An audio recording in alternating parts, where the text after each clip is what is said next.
ಮಂಗತ್ತದ ಯಾರೋ ನೀನು ನಿನ್ನಂತ ಕಾಮುಕರ ಎದೆ ಗುಡ್ಡಿಗೆ ಹೊಡೆದು ಇವರ ಬಿಸಿ ನಕ್ಕರೆ ಕುಡಿಯಲು ಬಂದಿರುವ ಗೊಂಡುಗಳೇ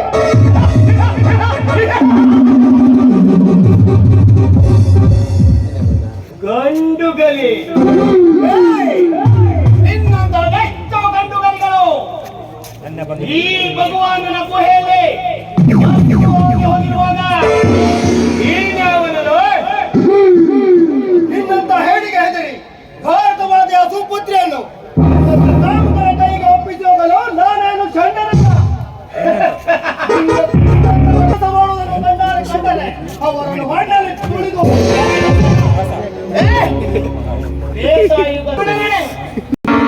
ಕಳೆದುಕೊಂಡರು ಸೀತಾ ಮಾತೆಯನ್ನು ಮೋಸದಿಂದ ಸೀತೆಯನ್ನು ಅಪಹರಿಸಿದ ಆ ರಾವಣನ 10 ತಲೆಯನ್ನು ಕತ್ತರಿಸಿ ಬಿಡಲಿಲ್ಲ ಆ ರಾಮ ಲಕ್ಷ್ಮಣರು. ನೀನೇನಾದರೂ ಹತ್ತುಕೊಂಡು ಹೋಗುವಂತ ನಿರ್ಧಾರ ಮಾಡಿದರೆ ಹೇಳು. ಸೈಟು ಹೊಡೆದು ನಾನೊಂದು ಲಕ್ಷ್ಮಣನೇ ಕೇಳಿಯುತ್ತೇನೆ. ನಿಜವಾಗಲು ಒಂದೇ ರಕ್ತಕ್ಕೆ ಹುಟ್ಟಿದ ಗಂಡ ಸಾಗಿದರೆ ಈ ಜನೆಯನ್ನು ದಾಟಿ ಇವಳನ್ನು ಹೊತ್ತುಕೊಂಡು ಹೋಗು ನೋಡೋಣ.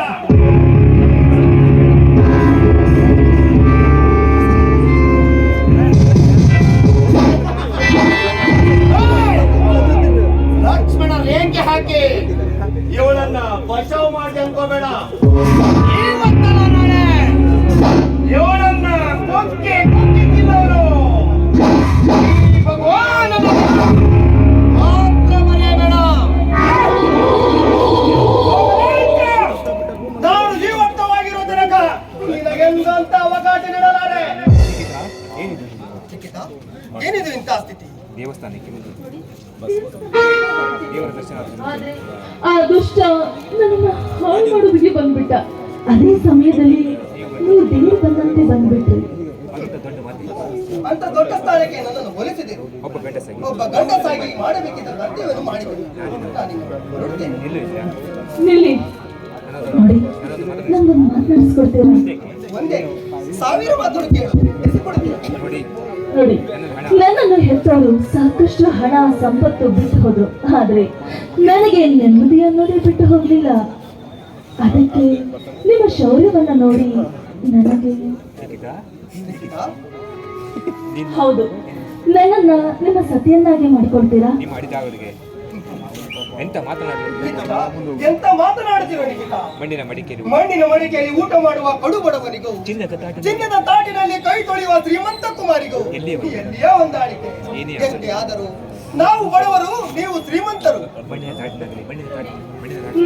ತಾಟಿನಲ್ಲಿ ಊಟ ಮಾಡಿದ್ರೇನು, ಶ್ರೀಮಂತರಾದ್ರೇನು, ಬಡವರಾದ್ರೇನು, ಎಲ್ಲರೂ ತಿನ್ನೋದು ಅನ್ನವೇ ತಾನೇ. ನೋಡಿ, ನಾನಂತೂ ನಿಮ್ಮ ಮನಸ್ಸಾರಿ ಇಷ್ಟಪಟ್ಟಿದ್ದೀನಿ. ದಯವಿಟ್ಟು ನನ್ನ ಪ್ರೀತಿನ ತಿರಸ್ಕಾರ ಮಾಡಬೇಡಿ. ಈ ಮಾತು ನಿಜವಾಗಲು ನಿನ್ನ ಮನತಾಳದಿಂದ ಬಂದಿದೆ ನಂಬಲೇನು? ಸತ್ಯ ಸತ್ಯ. ಹಾಗಾಗಿ ಆ ನನ್ನ ತಂದೆ ಬ್ರಹ್ಮದೇವರ ಇಚ್ಛೆಯಂತೆ ನಡೆಯ.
Wow.